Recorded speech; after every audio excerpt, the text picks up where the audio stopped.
এখনো তো প্রচার ওই অঞ্চলে করেননি, বা করলে হয়তো যাবেন কি যাবেন না সেটা তো ওনার ব্যাপার, সেটা তো আর আমি বলতে পারবো না। এর আগে পৌঁছেছিল গত 7 বছরের মধ্যে যে কটা ভোট না, 7 বছরের মধ্যে উনি কেন যাবেন? ওনাদের মিথ্যা মামলাতেই তো আমি বাড়ি ছাড়া। কিন্তু আমি আপনাকে বলছি, ভোটার আছে। জাননি, এটা ওনার সৌজন্য, কিন্তু আমি আপনাকে বলছি 4 মে ভারতীয় জনতা পার্টির সরকার হবে এবং বীজপুর বিধানসভায় পদ্ম ফুল ফুটবে। সুবোধ অধিকারী, কমল অধিকারী সহ তৃণমূল কংগ্রেসের যারা প্রত্যেকে আছে তাদের আমরা বুকে জড়িয়ে ধরবো এবং বলবো আপনারা আপনাদের রাজনীতি করুন, পার্টি অফিস খুলুন, বসুন, রাজনৈতিক প্রতিদ্বন্দ্বিতা থাকবে, কোনো হিংসা, কোনো মারামারি কিচ্ছু থাকবে না।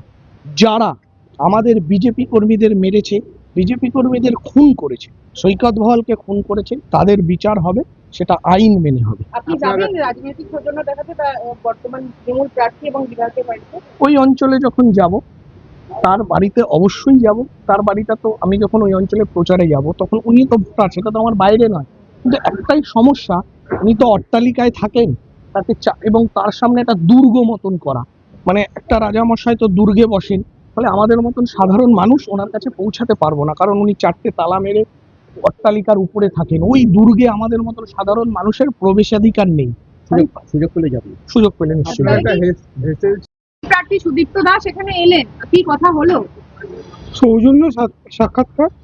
সুদীপ্ত আমার জুনিয়র, এসে বাবাকে প্রণাম করলেন, আসতে পারেনি বলে দুঃখ প্রকাশ করলো, মার ছবিতেও প্রণাম করলো, এমনি সৌজন্য কথাবার্তা হলো। কিন্তু দল তো আলাদা। বা থাকতেই পারে, পশ্চিমবাংলার সংস্কৃতি কৃষ্টি যা আছে, একজন মানুষ আর একজনের পাশে দাঁড়াবে, এটাই তো কাম্য। কিছুদিন আগে আমি বৃত্তিহারা হয়েছি, ও আসতে পারিনি, এখন এসে আমার পাশে দাঁড়িয়েছে, এইটুকুই কথা হয়েছে। আর যদি ভোট চাওয়ার হতো, আপনাদের এত মিডিয়া দিনের আলোয় রেখেও আসতো বা এখানে বসতো, কি মনে হয়? ওটা আমার সঙ্গে এমনি কথা বলতে হবে। প্রার্থী হিসেবে তো সবাই সবার কাছে ভোটের আবেদন রাখতেই পারে। তিনি বললেন আপনার কাছে আশীর্বাদ চেয়েছেন, আপনি আশীর্বাদ করলেন তার জয়ের জন্য। আমি বলেছি ভালো রেজাল্ট করে। তিনি আলোতে আসার মানে কি আপনার, মানে কোন একটা হলো একটা মানে জল্পনা কিন্তু একটা উস্কে গেছে। কেউ কারোর বাড়িতে গেলে তো জল্পনা উস্কে যাবে।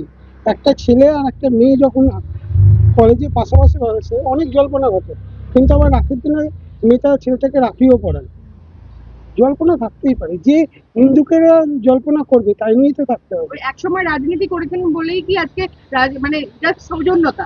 স্কুলেও একসাথে পড়েছি আমরা, সৌজন্যতা তো রাখতেই হবে। সৌজন্যতাই তো বাংলার মানুষের সংস্কৃতি, তাই জন্যই তো বাংলা এত এগিয়ে আছে। তাহলে সব জল্পনার কি অবসান আপনিই করছেন এখন এখানে? হ্যাঁ, একদমই তাই। আমি আমার দলের হয়ে লড়বো, ও ওর দলের হয়ে করবে। আমি তৃণমূলের হয়ে করবো। কারণ অন্য দল কি মনে হচ্ছে না কেউ বলছে যে আমি অন্য দলে যাবো? যাওয়ার হলে তো অনেক জায়গায় খোলা আছে, কিছু কিছু মিডিয়া তো বানিয়েই দিচ্ছে। ঠিক আছে।